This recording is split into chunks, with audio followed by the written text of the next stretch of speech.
আমার পিছনে সমস্ত বুদ্ধিজীবীগণ এবং সামনে যাদের কাছ থেকে আমরা শিক্ষিত হতে এসেছি আজকে সবাইকে আসসালামু আলাইকুম। আমি আসলে এখন একটু অ্যাডভান্স বক্তৃতা দিতে হচ্ছে শুধু 2 মিনিটের জন্য। আজকে যে বিষয়টা নিয়ে আপনারা আলাপ করেছেন একটা হচ্ছে শিক্ষা, স্বাস্থ্য এবং মৌলিক অধিকার নিয়ে তারুণ্যের ভাবনা আর কি, তারুণ্যের ভাবনা। আমি আপনাদের ভাবনাটা আমাদের মধ্যে আসুক, ডিসেমিনেট করতে পারেন, সেই জন্য এখানে আমরা সেই জ্ঞান অর্জন করতে এসেছিলাম।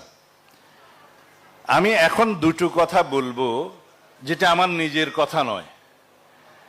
এই অন্তর্বর্তীকালীন সরকার গঠিত হওয়ার পরে আওয়ামী লীগ সময়ের, ফেসিবাদের সময়ের 15 বছরের বা 16 বছরের যে দুর্নীতি, করাপশন হয়েছে, এই সমস্ত বিষয়ে শ্বেতপত্র প্রদানের জন্য একটা কমিটি গঠন করা হয়েছিল। বিখ্যাত অর্থনীতিবিদ আমাদের দেবপ্রিয় ভট্টাচার্যকে প্রধান করে একটা কমিশন করা হয়েছিল, শ্বেতপত্র কমিশন।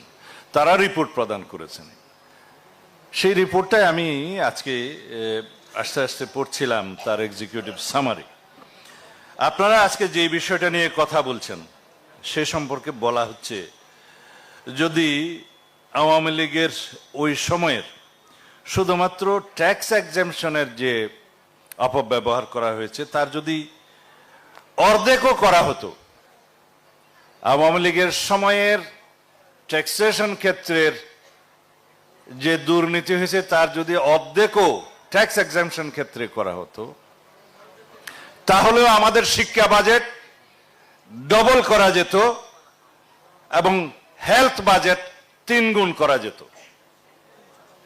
এটা একটা দিক।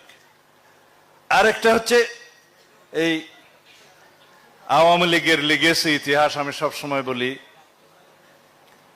গণতন্ত্র হত্যা করার ইতিহাস আওয়ামী লীগের ইতিহাস, একদলীয় শাসন ব্যবস্থার প্রবর্তনের ইতিহাস, সাংবিধানিক এবং গণতান্ত্রিক শাসন বিলুপ্ত করার ইতিহাস। এই যে ক্লিপ্টোক্রেটিক লিগেসি বা চোরতন্ত্রের, কি বলবো, চোরতন্ত্রের যে ওয়ারিশি ব্যবস্থা, সেটা আওয়ামী লীগ শেখ মুজিবের সময় থেকে শেখ হাসিনা পর্যন্ত গড়িয়েছে। তাতে করে বলা হচ্ছে, যদি ডেমোক্রেটিক অ্যাকাউন্টেবিলিটি যদি এনশিওর করা যেত, যেটা যারা ধ্বংস করেছে, যদি প্রবঞ্চনামূলক সাধারণ নির্বাচনের মধ্য দিয়ে, জাতীয় সংসদ নির্বাচনের মধ্য দিয়ে যে প্রবঞ্চনামূলক সরকার ব্যবস্থা প্রতিষ্ঠিত করা হয়েছিল 2014, 18 এবং 2024-এর মধ্য দিয়ে, তাতে করে রাষ্ট্রের অভিভাবকত্বে রাষ্ট্রে দুর্নীতিকে প্রাতিষ্ঠানিক রূপ দেয়া হয়েছে এবং সেই কারণে একটি বিশেষ সেন্ট্রালাইজড অথরিটারিয়ান গভর্নমেন্টের সৃষ্টি হয়েছিল অবৈধভাবে শেখ হাসিনার সময়।